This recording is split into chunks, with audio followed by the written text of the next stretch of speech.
నమస్తే ఫ్రెండ్స్. నేను మీ భారతి మాట్లాడేది. Welcome back to YouTube channel. మీరు బాగున్నారా? నేనైతే బాగున్నాను. నేనొచ్చేసి సోయా బీన్స్ కర్రీ చేస్తా ఉన్నాను. చూడండి, ప్యాన్ పెట్టుకొని ప్యాన్‌లో ఆయిల్ ఏసుకున్నాను. ఆయిల్ ఏసుకొని ఈ బిర్యానీ ఆకు, పట్ట, మళ్ళా సోంపు ఉంది కదా! అది ఏసుకున్నాను ఆయిల్‌లో. ఎర్రగడ్డ ఒసి సన్నగా తరిగి ఏసుకున్నాను. గార్లిక్ పేస్ట్ ఉంది, కొంచెం ఏసుకోవాలి ఫ్రెండ్స్. అది బాగా నూనెలోనే ఏపాలి. అనేక కొత్తిమీరి, పుదీనా, కరివేపాకేసుకున్నాను. అది చూడండి ఇట్లా బాగా ఫ్రై చేసుకోవాలి. ఫ్రై అయినాక టమాటాలు ఉంది గదా! టమాటాలేసుకున్నాను. ఇట్లా అయింది. బాగా నూనెలోనే బాగా ఫ్రై చేయాలి. చూడండి, ఇది ఉంది గదా! నేను సోయా అదొచ్చేసి బాయిల్ చేసుకున్నాను. చల్లగయినాక అది బాగా పిండాలి, నీళ్ళు ఉండకూడదు. పిండి నేను ప్యాన్‌లో ఏసుకున్నాను.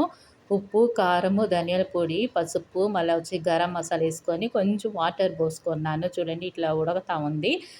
మటన్ మసాలా ఉంది గదా! అదేసుకున్నా ఫ్రెండ్స్. చికెన్ మరిగే ఉంటది, టేస్టీగా బాగుంటది. ఒక లైక్ చేయండి, కమెంట్ చేయండి, షేర్ చేయండి. చూడండి బాగా కలపాలి. కలపాలి బాగా. చూడండి ఇట్లా బాగా కలిపితే కుక్ అయినాక అది బాగుంటది. అయింది ఫ్రెండ్స్.